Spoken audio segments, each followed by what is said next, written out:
To, delikado rin oh, mga kwan.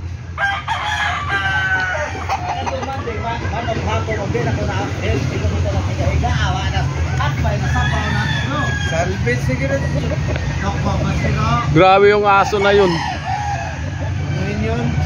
Ha? Kanino kaya aso? Puntahan ko yung may-ari talaga.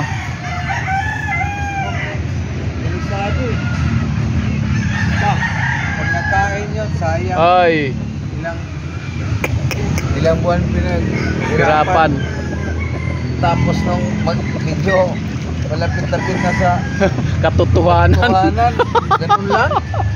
Hindi po pwede yan.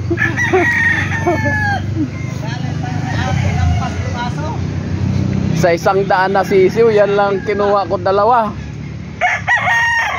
Manok ko pre, patay talaga yung aso mo. Sinabihan ko lang, inangkit ko nilang manok ko, nagalit naman.